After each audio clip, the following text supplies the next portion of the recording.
사람이 태어날 때는 온 세상을 다 가지려고 두 손을 불끈 움켜쥐고 태어납니다. 그리고 이 세상에서 내가 제일이다 라고 모든 사람들의 관심과 이목을 자신에게 집중시키려고 큰 소리로 울면서 태어납니다. 그러나 죽을 때 어떤 사람도 큰 소리를 치고 죽는 사람이 없어요. 어떤 사람도 손을 움켜쥐고 이 세상을 떠나는 사람이 없습니다. 세상에서 힘을 쓰든 그것이 육체적인 힘이든 정신적인 힘이든 영향력이든 권력을 가졌든 두 눈을 감을 힘도 없어서 눈을 뜨고 죽어요. 돈 한 푼 쥘 수 있는 힘도 없어서 손을 펴고 죽어요.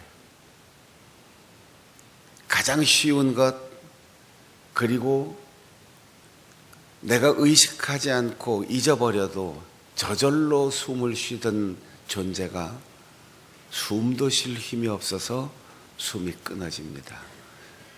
이것이 세상에 올 때와 세상을 떠날 때의 다른 점입니다. 욥은 갑작스러운 고난 앞에서 재산을 다 잃고 집이 불타고 또 그렇게도 사랑하던 자녀들마저 잃고 아무런 소망이 없는 가장 절망적인 상황에서 내가 어머니의 뱃속에서 세상에 나올 때 알몸으로 나왔고 떠날 때 알몸으로 간다. 하나님이 주셨고 하나님이 거둬가셨으니 내가 할 일은 여호와 하나님을 찬송할 뿐입니다. 이렇게 고백했는데 욥기를 기록한 분은 뭐라고 썼냐면 욥이 불평하지 않고 하나님을 원망하지 않아 범죄하지 않았다. 우리는 죄를 짓는다, 범죄한다, 악하다 그러면 뭔가 행실로 남에게 피해를 주고 폭력을 휘두르거나 남을 속여서 자신의 이익을 취한 것을 범죄라고 생각해요.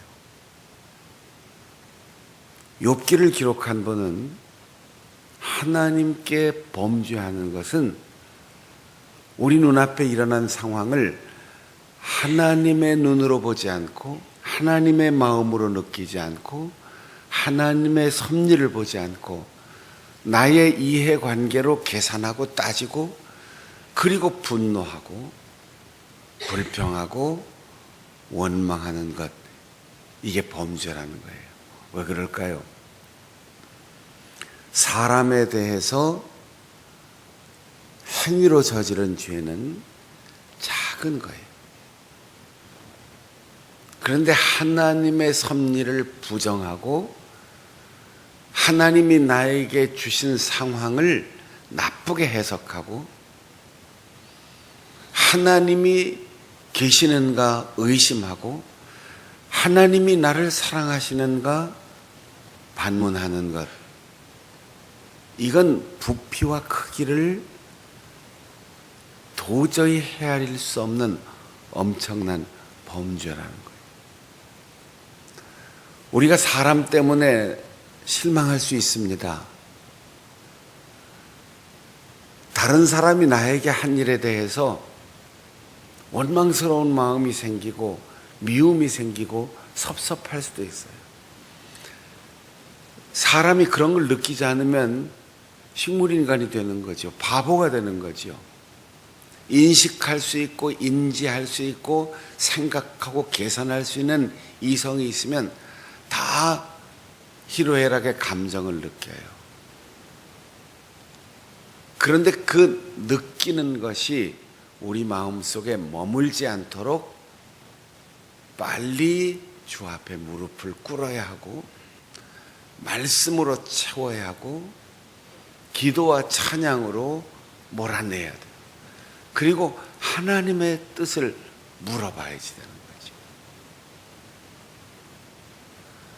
아름다운 것을 보면 아름답다고 느껴요. 내가 원치 않는 상황이 오면 마음이 상해요. 그러나 우리는 그것을 넘어서서 하나님을 보는 거죠.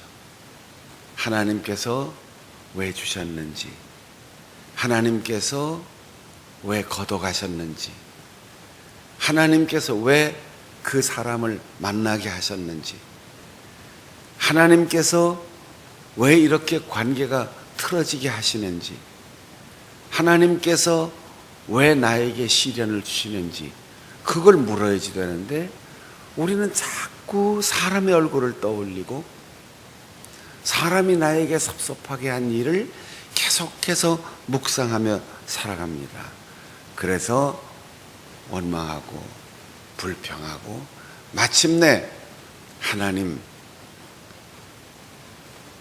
하나님을 향하여 원망을 하게 되는 거예요. 이스라엘 백성들이 가나안에 들어갈 수 있는 문턱에서 이제 우리는 약속의 땅으로 들어가야지 하고 정탐한 후에 그 땅에 사는 거민의 키를 봤어요. 그 땅에 살고 있는 사람들이 이룬 문화를 봤어요. 그들이 가지고 있는 무기와 병력과 건축된 성의 든든함을 보았어요. 그러자 원망이 생겼어요. 하나님, 노예로 살게 하시지 여기까지 끌고 와서 우리를 죽이려고 하십니까? 하나님이 하시는 일을 부정적으로 보게 되는 거죠. 80세 노인이 되어 백성의 지도자로 여기까지 이끌고 온 모세를 향하여 왜 쓸데없는 짓을 했냐? 누가 우리를 해방시켜 달라고 했냐? 언제 당신을 우리의 지도자로 선출했냐? 벽돌 잘 착실하게 찍으면 일당 나오고 밥 나오고 안전이 보장되는데 무슨 젖과 꿀이 흐르는 땅 그러면서 여기까지 우리를 끌고 나와서 우리를 이 광야에서 아무런 희망 없이 다 죽게 하려느냐? 사람에 대하여 원망하고 하나님에 대하여 불평하고 상황을 부정적으로 평가하고 지난 날의 추억에 사로잡혀서 미래의 희망을 상실한 대가가 뭐예요? 40일 동안 두루 다녔던 그 땅을 문턱에서 돌아서서 40년 동안을 더 돌아가야 하는 징벌을 받았어요. 그리고 그 땅에 들어갈 자격을 다 상실하고 광야 40년 동안 출애굽 1세대들이 다 죽고 광야에 나올 때 어린아이들과 광야에서 출생한 제2세대들만 가나안 땅에 들어가게 되었습니다. 욥의 고백은 우리 옛 말처럼 공술의 공수거, 아무것도 가진 것 없이 빈손으로 왔다가 아무것도 가지고 갈 것이 없는 빈손으로 간다.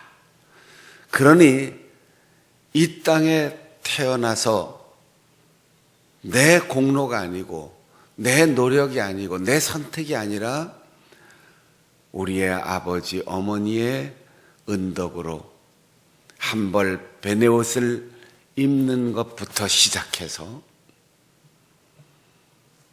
순간순간 우리에게 필요한 모든 것이 공급된 여기까지 살아온 인생 돌아보면 모든 게 은혜이고 모든 게 감사고, 배신한 사람이 있어도, 나를 섭섭하게 하고 나를 괴롭게 한 사람이 있어도 단 한순간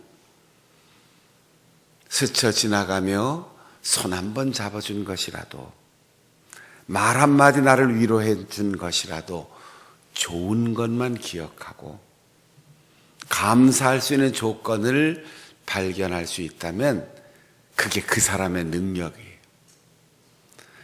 그래서 바울 사도는 아들처럼 자기 사명의 후계자로 교회 사역자로 헌신한 디모데에게 이렇게 말합니다. 오늘 한 끼 먹었으면, 지금 한 벌 옷을 걸치고 있으면 그걸로 만족해라. 우리가 한 벌 옷만 있습니까? 한 끼 밥만 있습니까? 그보다 더 많은 것이 있다면 그건 하나님이 사명 때문에 주신 것이니까, 내가 한 끼 먹고 남는 밥이 있다면, 내가 한 벌 옷을 입고 여유가 있다면 내 손길을 기다리는 누군가가 어디에 있을까? 내가 어떻게 교회를 섬기고, 어떻게 복음을 전하고, 어떻게 선교 사역을 후원하고, 어떻게 우리의 다음 세대를 길러내고, 어떻게 하면 이웃에게 사랑을 베풀며 살아갈 수 있을까? 이게 우리의 관심과 고민이 되어야 돼요. 그런데 우리는 배불리 먹고 따뜻하게 아름답게 입고 있으면서도 무언가를 더 쌓아놓고 싶어 해요. 과연 우리가 얼마나 있어야 만족할 수 있을까요? 무엇을 가져야 행복할 수 있을까요? 감사할 수 있다면 그게 만족이고 그게 행복이에요. 바울 사도의 가르침은 만족하는 마음이 있으면 경건에 큰 유익이 된다 그랬어요. 이 만족이란 말이 히브리 말 성경을 읽어보면 두 가지 의미가 있어요. 하나는 됐다, 충분하다, 이런 마음의 상태와, 또 하나는 그것 자체가 강한 힘이다 그런 거죠. 우리말로는 이게 두 가지를 동시에 번역할 수가 없어서 만족하는 마음이 있으면 이랬는데, 이게 힘이라는 거예요. 여러분, 우리의 자신감이 어디에서 옵니까? 우리가 사람을 만나러 가고, 우리 여인들이 장을 보러 가고, 뭔가 할 일이 있을 때 우리 속에 자신감이 없으면 벌써 표정 딱 보면 알죠. 저 사람 상태가 지금 어떤가. 어떤 사람은 돈을 의지하는 사람은 지갑이 두둑하면 어깨에 힘이 들어가는 거죠. 권력지향적인 사람은 당선이 되고 자리를 얻고 승진이 되고 보직이 변경되고 영향력을 갖게 되면 얼굴이 환하게 빛나지요. 그런데 사람의 진정한 힘은 어디에서 오느냐? 한 벌 옷, 한 끼 밥, 이것만 해도 감사합니다. 하나님, 내가 빈손으로 왔는데, 빈손으로 갈 건데 지금 빈손으로 살지 않으니까 감사합니다. 여기에서 당당함이 온다는 거예요. 여기에서 힘이 생긴다는 거예요. 여기에서 이 세상 그 어떤 것도 두려워하지 않을 자신감이 생긴다는 거예요. 우리가 빈손 이러니까 자꾸 소유만 생각하는데, 욥은 이렇게 고백했어요. 알몸으로 왔습니다. 알몸으로 떠날 겁니다. 어떻게 생각하면 떠날 때 그래도 수의 한 벌은 건져서 가지 않습니까? 그것도 다 썩는 거예요. 우리의 작은 몸, 기껏해야 3kg 정도 되는 요 알몸이 태어나서 7, 80kg, 100kg씩 되는 몸으로 떠나도 그것 또한 다 세상의 흙 속으로 돌아갈 거예요. 아무것도 남는 게 없어요. 그러니 지금 먹을 수 있는 힘이 있다면, 지금 입고 있는 따뜻한 옷이 있다면 그걸로 만족해야 된다는 거예요. 부하려 하는 욕심에 떨어지면 파멸한다, 멸망한다. 그럼 우리 돈도 벌지 말고 직장도 다니지 말고 학교도 다니지 말까요? 이렇게 극단적인 질문을 할 수 있어요. 여기에 부하려, 움켜쥐려고 하지 말라는 거죠. 하나님이 주지 않은 것을 욕심내지 말라는 거예요. 하나님이 주신 것을 내 것이라고 착각하지 말라는 거예요. 하나님께서 나에게 맡기신 것을 중간에서 가로채지 말라는 거예요. 우리 개인의 지갑을 채우고, 우리 개인의 예금 통장을 채우고, 우리 개인의 건강을 채우는 것, 하나님이 사명을 주시고 그 사명을 감당할 수 있는 능력으로 주시는 거예요.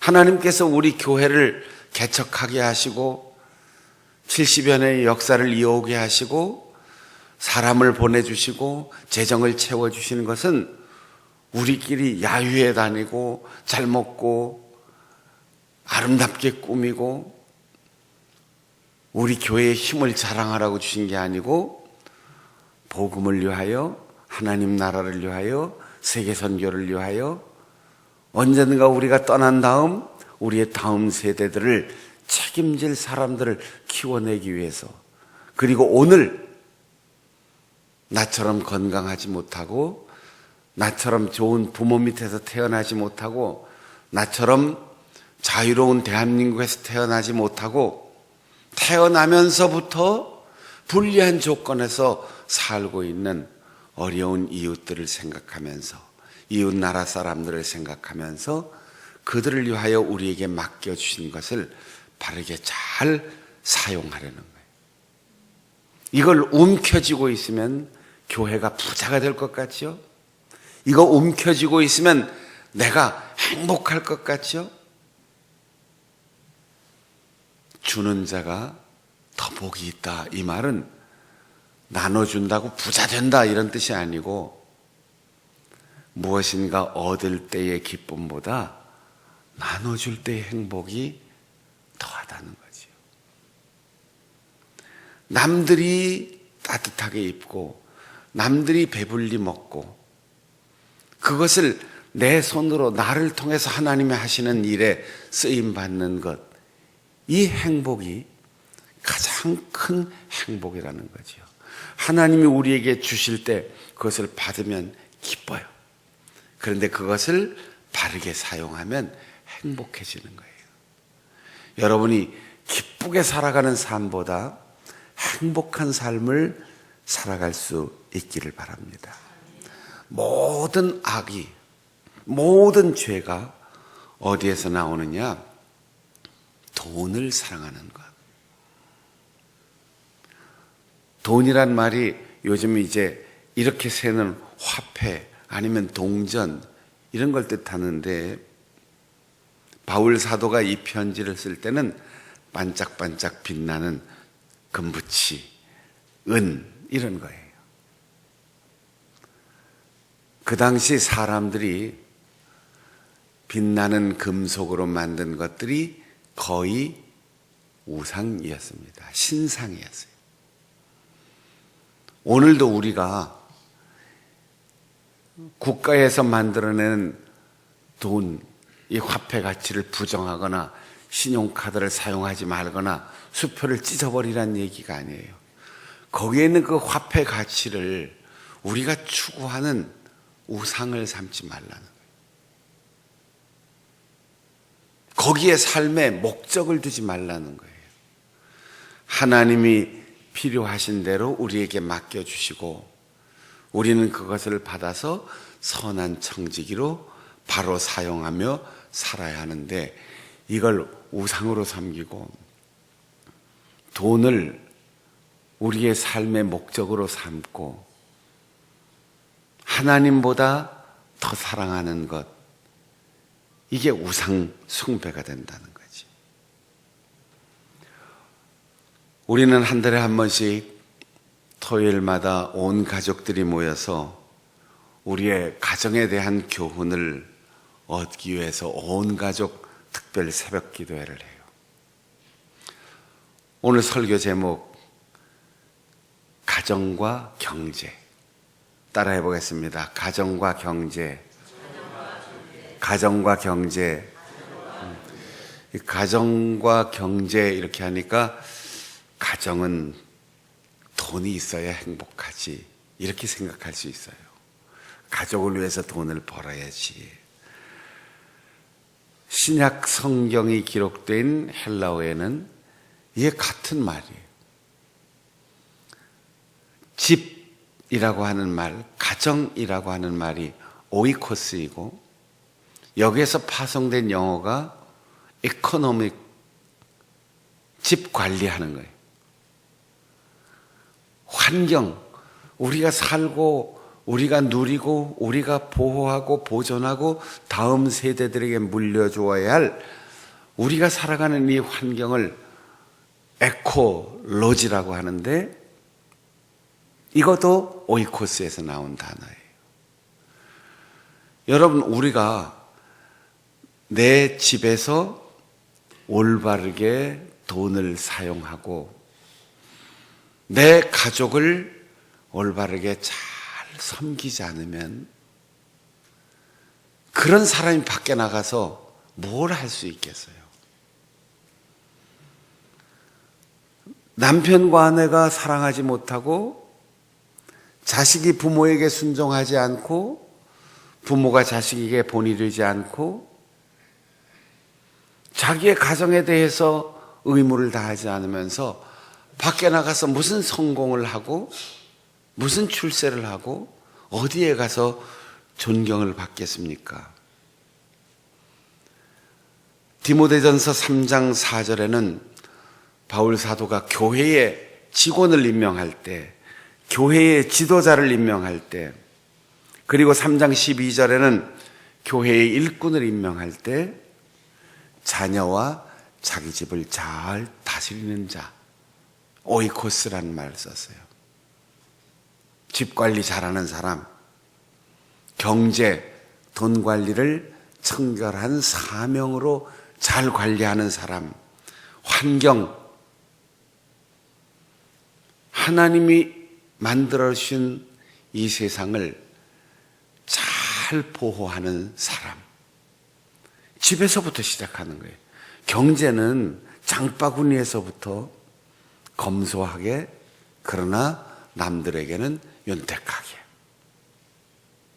내 가족을 최선을 다하여 사랑하는 마음으로 우리의 이웃을 보살피는, 가족에 대한 의무를 다하는 사람. 며칠 전에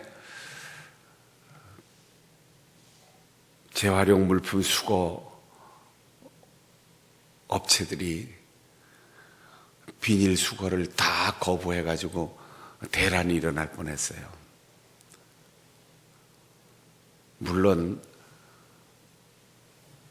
재활용 업체들이 국가 돈 좀 더 내라, 더 내놔라, 뭐 그렇게 데모하는 양상도 그 속에 있겠지만, 이거 우리 아줌마들 책임이란 말이에요. 전 세계에서 분리수거가 제일 잘 되는 나라가 우리나라인데 이건 정말 자랑할 만한 나라예요. 그런데 아줌마들이 쓰레기를 내보낼 때 깨끗한 비닐, 깨끗한 그릇, 깨끗한 재활용품을 내놔야 되는데 좀 귀찮다고 음식물 잔뜩 묻은 거, 썩은 거 잔뜩 들어간 비닐봉지, 이런 거 내놓으니까 재활용하는데 인건비가 많이 든다는 거죠.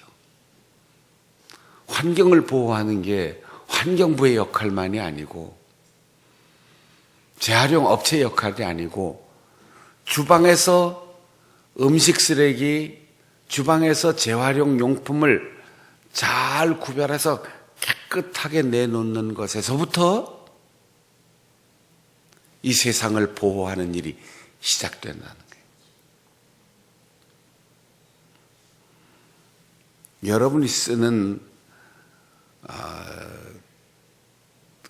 그 사각 티슈를 버릴 때도 종이 다 쓰고 통을 그냥 버리지 말고 다 분해해서 그 속에 있는 비닐 한 장 붙어 있는 거 떼어내서 보내야지 돼요.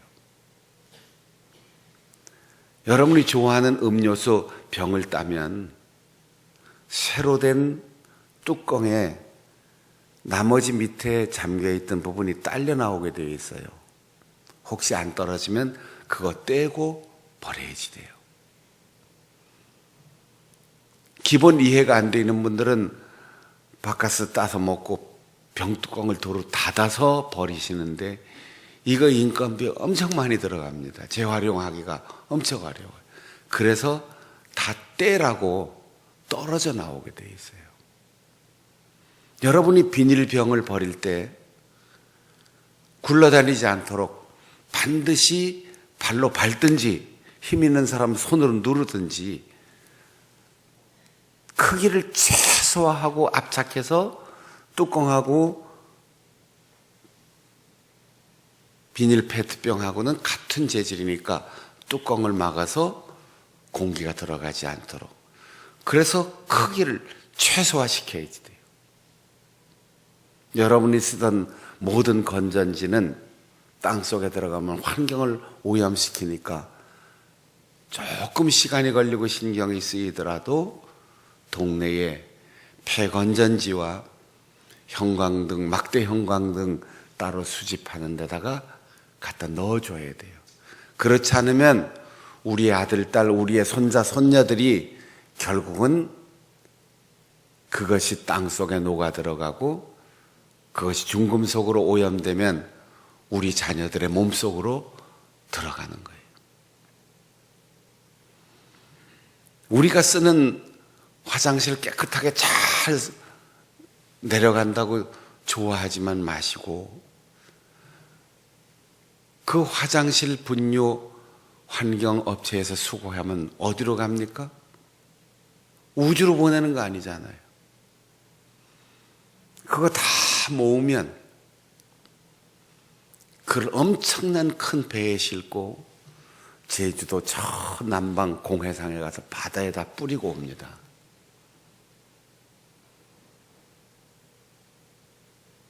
그러니까 우리가 하수도나 이런 데 함부로 썩지 않는 것 버리면 안 돼요.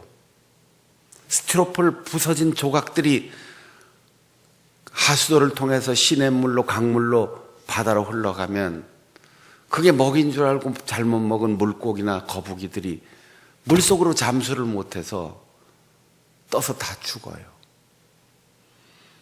결국 우리가 무성의하게 버렸던 환경 오염물들이 그렇게 식물과 동물과 어류들에게 오염되고 그 몸에 축적돼서 우리가 좋아하는 횟거리로 다시 우리 몸속으로 들어오게 돼 있어요. 이 세상은 다 순환하게 돼 있어요. 환경이 우리 주방의 가정주부들의 작은 실천과 무관하지 않다는 거죠. 경제, 환경, 집관리, 가족과의 관계, 이것이 유기적인 관계로 다 묶여져 있어요.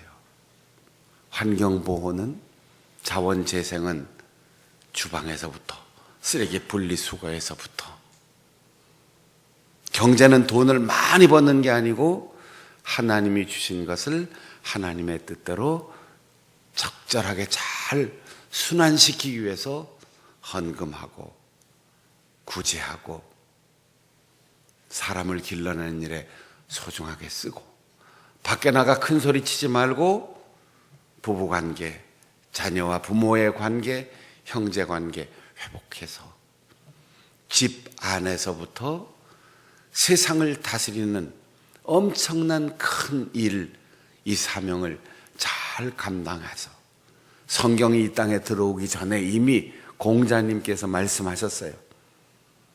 자기 몸 관리 잘하고 집안 다 잘 다스리고 그 다음에 나가서 세상을 다스려라.